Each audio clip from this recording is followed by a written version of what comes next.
Assalamualaikum warahmatullahi wabarakatuh. Perkenalkan, nama saya Egi Julestiana, NIM 1930604039, Prodi Majua 3. Saya di sini ingin menjelaskan sedikit tentang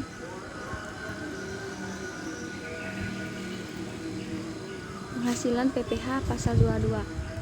Berikut pengertian penghasilan PPh pasal 22. Menurut Undang-Undang Pajak Penghasilan atau PPh Nomor 36 Tahun 2008, pajak penghasilan pasal 22 atau PPh pasal 22 adalah bentuk pemotongan atau pemungutan pajak yang dilakukan satu pihak terhadap wajib pajak dan berkaitan dengan kegiatan perdagangan barang. Selanjutnya objek PPh pasal 22. Pasal 22 sesuai dengan Peraturan Menteri Keuangan Nomor 90/PMK /03/2016. Lihat lampiran berikut ini mengenai objek PPh pasal 22 berupa impor barang mewah tertentu. Berikut tarif PPh pasal 22.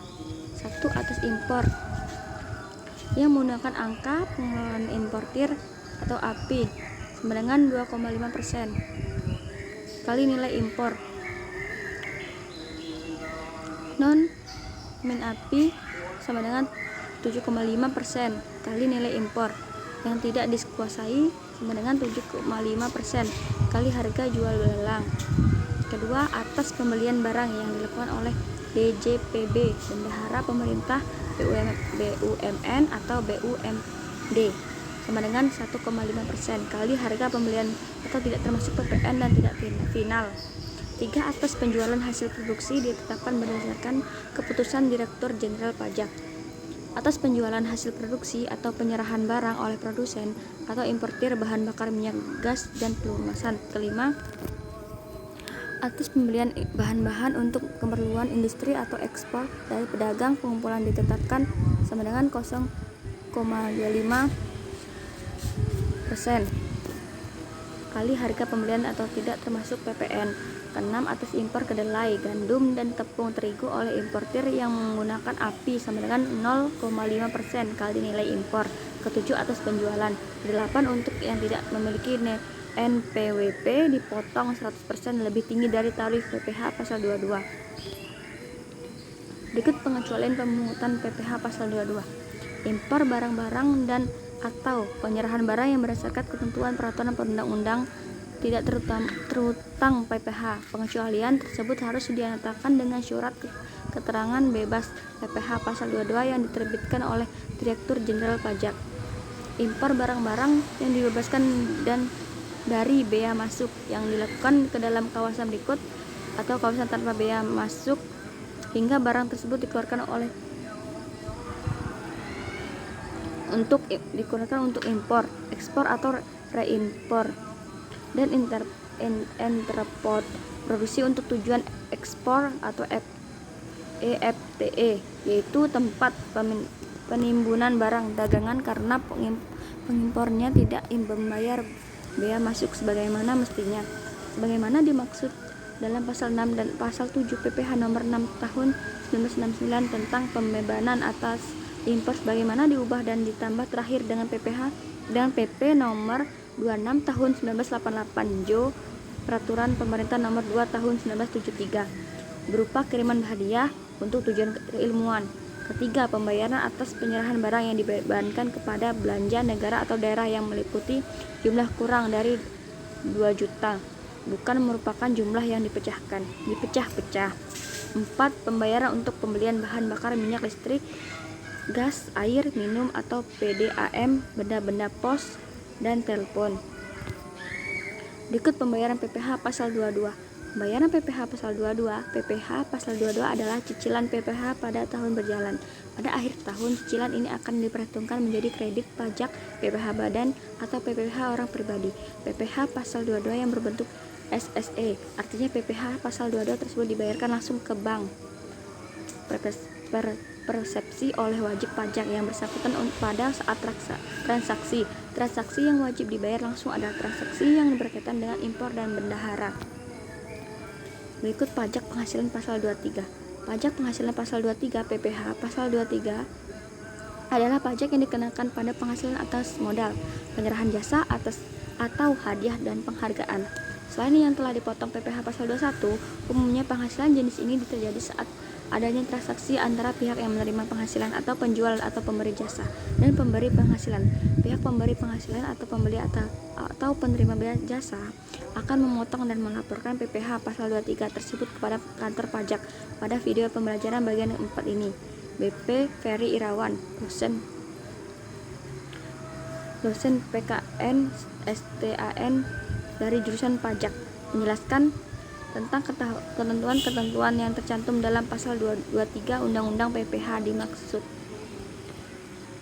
Berikut pembayaran, pelaporan, dan bukti potong PPh pasal 23. Pembayaran dilakukan oleh pihak pemotong yang kemudian menyetorkan melalui bank persepsi atau ATM, teller bank, fitur bayar pajak online di online pajak, dan lain-lain yang telah disetujui oleh Kementerian Keuangan. Ingat, jatuh tempo pembayaran adalah tanggal 10 sebulan setelah bulan terutang pajak penghasilan 23. Namun, agar dapat melakukan pembayaran pajak, Anda harus membuat ID billing terlebih dahulu. Tautan di bawah ini akan memandu Anda membuat ID billing. Berikut bukti potong PPh pasal 23. Sebagai tanda bahwa PPh pasal 23 telah dipotong, pihak pemotong harus memberikan bukti potong atau rangkap ke-1 yang sudah dilengkapi kepada pihak yang dikenakan pajak tersebut, dan bukti potong atau rangkap kedua pada saat melakukan e-filing pajak PPh 23 di online pajak. Berikut pelaporan PPh pasal 23.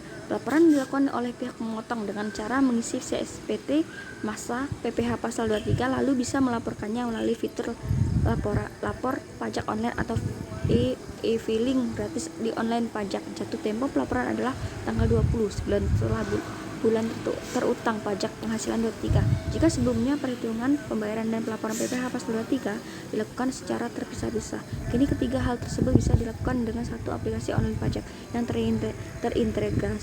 terintegrasi mudah, otomatis, dan lebih cepat. Berikut tarif PPh 23 dan objeknya. 1. Tarif 15% dari jumlah bruto atas dividen kecuali pembagian dividen kepada orang pribadi, dikenakan final bunga dan royalti, hadiah, dan penghargaan selain yang telah dipotong PPh pasal 21. Kedua, tarif 2% dari jumlah bruto atas sewa dan penghasilan lain yang berkaitan dengan penggunaan harta kecuali sewa tanah dan atau bangunan. Ketiga, tarif 2% dari jumlah bruto atas imbalan jasa teknik, jasa manajemen, jasa konstruksi, dan jasa konsultan. Keempat, tarif 2% dari jumlah bruto atas imbalan jasa lainnya adalah yang diuraikan dalam Peraturan Menteri Keuangan Nomor 141 atau PMK pasal 3 atau 2015 dan efektif mulai berlaku pada tanggal 24 Agustus 2015. Kelima, bagi wajib pajak yang tidak NPWP akan dipotong 100%, lebih tinggi dari tarif PPh pasal 23. Keenam, jumlah bruto adalah seluruh jumlah penghasilan yang dibayarkan, disediakan untuk dibayarkan, atau telah jatuh tempo pembayaran oleh badan pemerintah subjek pajak dalam negeri, penyelenggaraan kegiatan, bentuk usaha tetap, atau perwakilan perusahaan luar negeri lainnya kepada wajib pajak dalam negeri atau bentuk usaha tetap. Berikut pihak memotong PPh pasal 23 dan pihak yang dikenakan PPh pasal 23. Semua pihak dapat dikenakan ataupun memotong PPh pasal 23. Pihak-pihak tersebut hanya mereka yang masuk pada kelompok berikut ini. 1. Pihak pemotong PPh pasal 23, badan pemerintah, subjek pajak, badan dalam negeri, penyelenggaraan kegiatan, pembentuk usaha tetap atau BUT,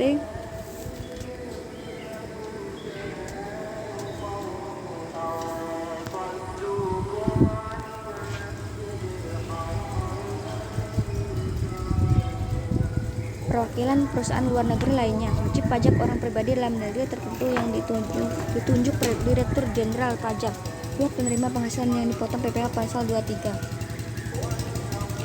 2. Penerima penghasilan yang dipotong PPh pasal 23, wajib pajak dalam negeri, bentuk usaha tetap atau BUT. Berikut pengecualian PPh 23. Pemotongan PPh 23 dikecualikan atas penghasilan yang dibayar atau berulang kepada bank, sewa yang dibayar atau terutang, sehubungan dengan disewa guna, usaha dengan hak opsi, Dividen atau bagian laba yang diterima atau diperoleh perseorangan terbatas sebagai wajib pajak dalam negeri, koperasi, BUMN atau BUMD dari penyertaan modal pada badan usaha yang didirikan dan bertempat kedudukan di Indonesia dengan syarat: 1. Dividen berasal dari cadangan laba yang ditahan. 2. Bagi perseroan terbatas atau BUMN atau BUMD. Pemilikan saham pada badan yang memberikan dividen paling rendah 25% atau 25% dari jumlah modal yang disetor. Ketiga, bagian laba yang diterima atau diperoleh anggota dari perseroan komanditer yang modalnya tidak terbagi, atau saham-saham persekutuan, perkumpulan, firma, dan kongsi, termasuk pemegang unit penyertaan kontrak investasi kolektif. Keempat, SHU koperasi yang dibayarkan oleh koperasi kepada anggotanya. Penghasilan yang dibayarkan atau terutang kepada badan usaha atas jasa keuangan yang berfungsi sebagai penyalur pinjam dan atau pembiayaan. Baik, mungkin itu saja yang dapat saya sampaikan. Bila ada salah, saya mohon maaf. Wassalamualaikum warahmatullahi wabarakatuh.